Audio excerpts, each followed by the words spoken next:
All right, we're going to be starting chapter 12. So I hope the test went well. I know some of you ran out of time. I apologize for that. And I'll definitely take that into consideration as I'm grading it. So don't fret too much.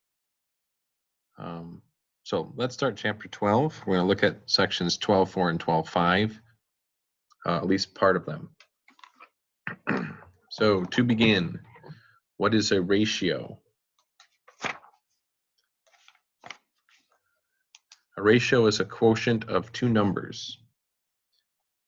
And if your math terminology is up to snuff,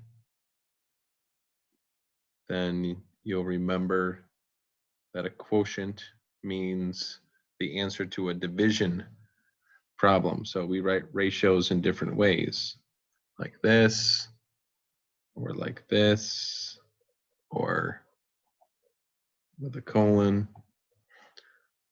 And these can be all kinds of different things. And then a proportion is when you have ratios that are equal to each other. So I'll just put two equal ratios. And so like sometimes we see problems, something like this, for example. The means extremes property, if A over B equals C over D, then AD equals BC. Maybe you learn this as cross multiplying. So we're going to prove it because we love proofs. So we are given AD over D equals, A over B equals C over D. And we'll show AD equals BC.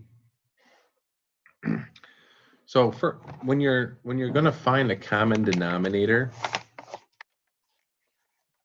so if you have a couple fractions, let's say 2/7 and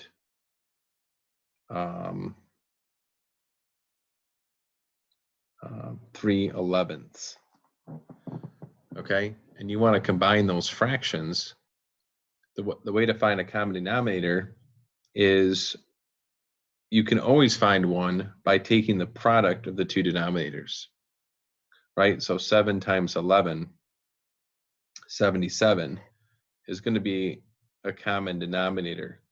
It might not be in this case it is because they're prime, but it might not be the most reduced, the least common denominator, but it's going to be a common denominator. So looking back at our proof, we're going to use that. We're going to multiply both sides of our given by BD. Okay, so this is by multiplication property of equality. So by the multiplication property of equality, remember that just tells you can multiply both sides of the equation by the same thing.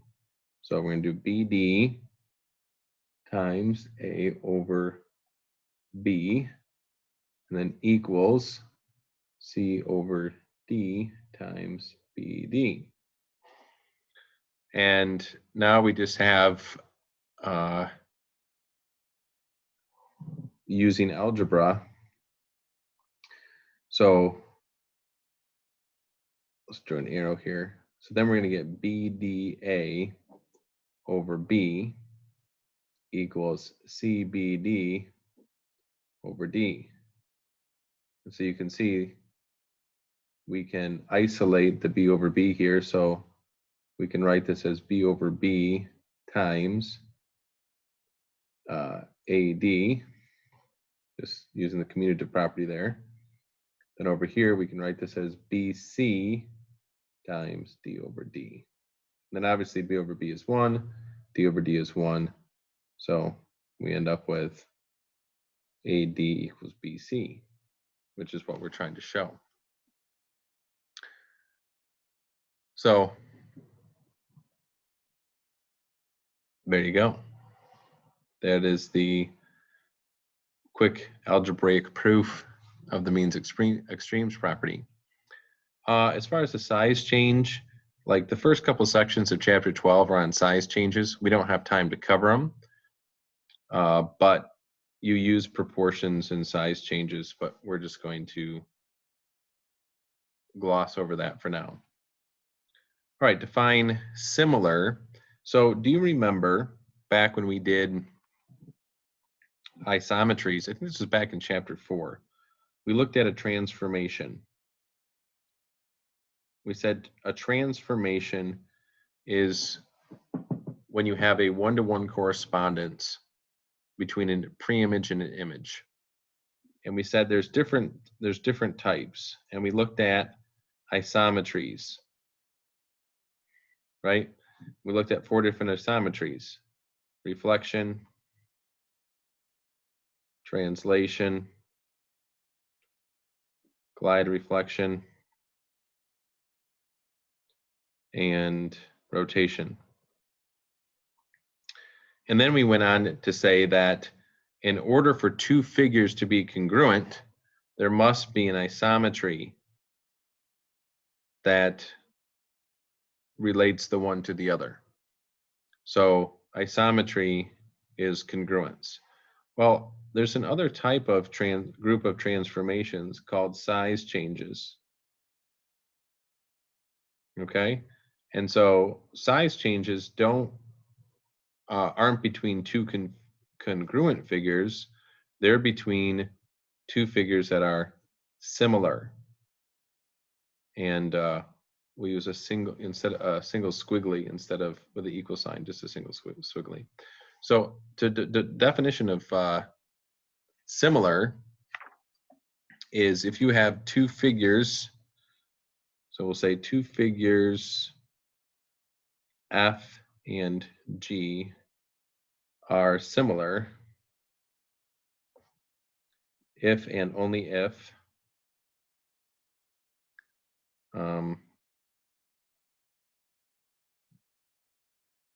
we'll kind of simplify this. There is a size change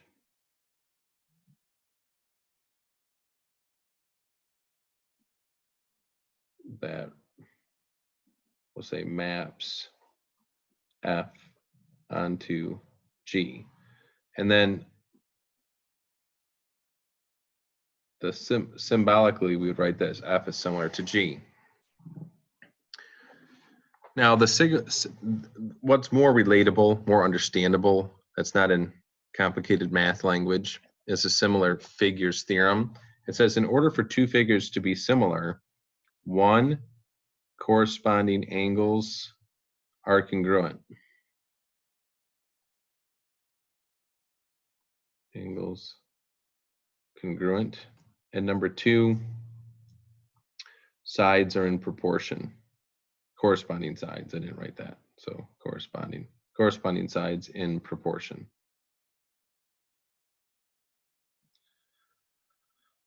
Okay, so let's look at an example here. See if I can get it to focus a bit better. All right. So we got this angle. I got as close to 69 degrees as I could.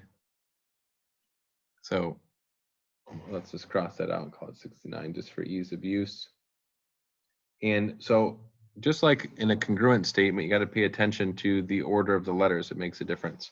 So right here, angle F is 69 degrees. So F corresponds with E. So E would be 69 degrees.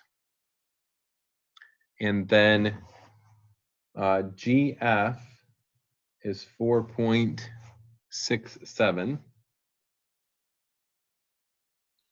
And FH is 5. So 4.67 is to 5. And now we're going to look at the corresponding sides in this other figure. So GF, that's first and second letter. So we're looking at WE. So we don't know what that is. Let's call it X. So order is important here. So GF's on top here. The side it's proportional to is on top on the other fraction. And then FH was 5 in ED. So FH corresponds to ED. So ED is 7.5. Okay, so there's my proportion that I need to solve. So you can do this in different ways. You can use the means extremes property and just cross multiply. So that would give you 4.67 times 7.5 equals 5x. And then you could solve for x. Another way is to just say 5 times what is 7.5. And in this case, it's 1.5. And then do 4.67 times 1.5 to give you what x is. So x would be 4.67 times 1.5. Either way, you will find x to be 7.005, so very close to 7. So that's an idea how similar figures work. Sides are in proportion and angles, corresponding angles are the same measure. Now you can, obviously, you can always check your answer. So 4.67 divided by 5.934 has to be the same as 7.005 divided by 7.5. So, okay, so that's kind of a rundown. I'm gonna give you the homework. So for 12.4, I didn't write it on the, I forgot to put it on the sheet. So 12.4 homework, oops, make sure you can see it. 12.4 homework is 1 through 3, 6, and then 8 through 17. And then 12.5 homework is actually on the top of the next page. It got booted. So there's your 12.5 homework. So do that, and then if you have any questions, let me know.